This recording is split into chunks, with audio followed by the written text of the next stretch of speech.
orgulloso, dice que es una pelea justa. Atrajo a los mejores hombres. ¿No nos saludas? Por presentarse en este campo de batalla, les doy las gracias. Es nuestro ejército. Nos deben un homenaje. Brindo homenaje a Escocia. Y si este es su ejército, ¿por qué se retira? ¡No venimos a pelear por ellos! ¡Vámonos! ¡Los ingleses son muchos!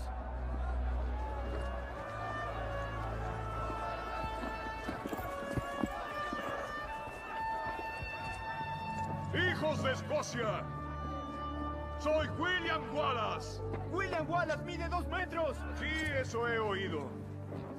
Mata hombres por cientos. Y si estuviera aquí, mataría ingleses con el fuego de sus ojos y relámpagos de su trasero. Yo soy William Wallace. Y veo todo un ejército de compatriotas dispuestos a desafiar la tiranía. Han venido a pelear como hombres libres. Son hombres libres. ¿Qué harían sin su libertad? ¿Pelearán? ¡No! ¡No vamos a luchar! ¿Contra eso? ¡No! ¡Huiremos! ¡Y viviremos! ¿Sí? Peleen y tal vez morirán. Huyan y vivirán. Aunque sea un tiempo. Y al morir en sus camas, pasados muchos años, no desearán cambiar todos los días a partir de hoy por una oportunidad, solo una oportunidad, de volver aquí y decir al enemigo que pueden tomar nuestra vida, pero jamás tomar nuestra libertad.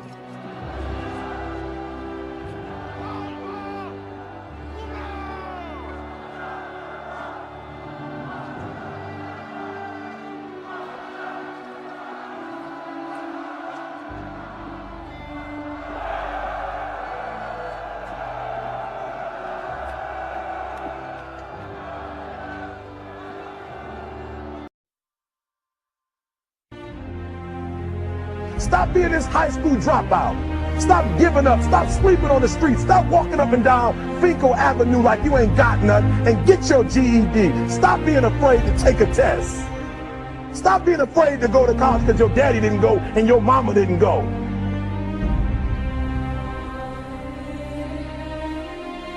I don't do well in math. You're right. You ain't never studied. I'm not good in writing because you have never written before.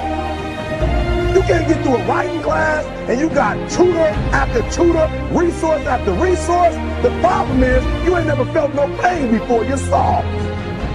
It's a soft generation. You quit on everything.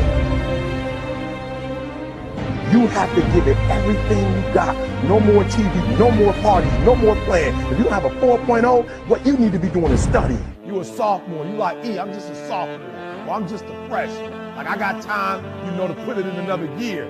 But you don't realize this, that the opportunity that you need is in your sophomore year. It's not in your senior year. Listen to me, you're running out of time.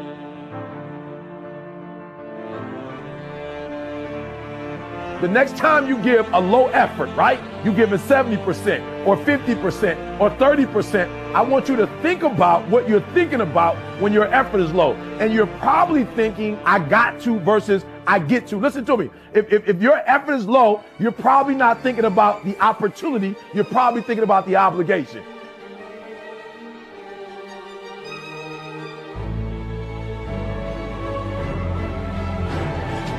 Because success is allergic to average. Are you hearing what I'm telling you? Success and average don't have nothing to do with each other. So you can't say you want to be successful. You can't say there's certain dreams and goals. There are things you want to have and things you want to be if you are still average. You got to get to the point where you get allergic to average. You don't think average. You don't perform average. Success and average have absolutely nothing to do with each other. That's what I'm telling you. Your teacher can't stand average. Nobody really likes average.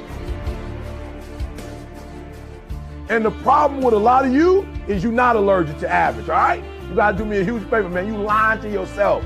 On one point, you said you want to be great. You want to do great things. You want to have greatness. You want to be great. Listen to me. But on the other hand, for real, you comfortable with average. You cannot be average any longer. Why? Because average attracts average. When I'm telling you to be great, because when you're great, you attract great. When you're average, you attract average. So I need you to do me a favor. I need you to get off average, right? I need you to get off average. You ain't got to rely on nobody to get off average but you.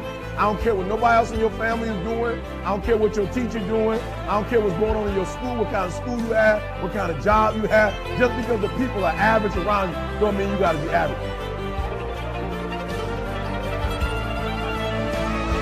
You either here or you're there. There's no middle ground. And so what I'm telling you is that you can't count the cost. When you want something bad, you can't count the cost. Because if you count the cost and you see how much it costs, you might quit. You might give up. So you got to go in knowing that I don't count the cost. I do as many push-ups as it takes, as many sit-ups as it takes, as many reps as it takes. I study as long as it takes. I pay whatever the price is. Why? Because if I start counting the cost, I might quit. I might give up. I might surrender. Don't count the cost. You don't count the cost on this one. You don't count the cost on this one. You don't count the cost on this one. You just do what you got to do on this one. And then you look back when it's all over and you see the rewards. You look back and you see the accomplishments. You don't count it. You just look back and you see that you succeeded.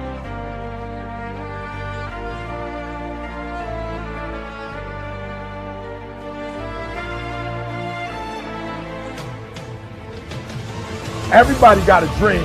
Everybody got a goal. What's the gap? If everybody got one, if everybody wake up at the beginning of the year and said this is their year, then why is it some people year and not other people year? You know why? I said it before. It don't got nothing to do with your dreams and goals. Everybody got a dream. Everybody got a goal. The question is, when you wake up in the morning, what effort are you putting forth? Everybody with a dream and a goal ain't giving 120. And some people might be giving it on Monday, but they ain't giving it on Tuesday. And some people giving it 127 days of the week, 365 days. I want you to work on your mind. For real, education is the most important thing in your life. I didn't say degrees. I'm not just talking about going to school and get a degree. I'm talking about getting knowledge. Knowledge is power. Information changes situations.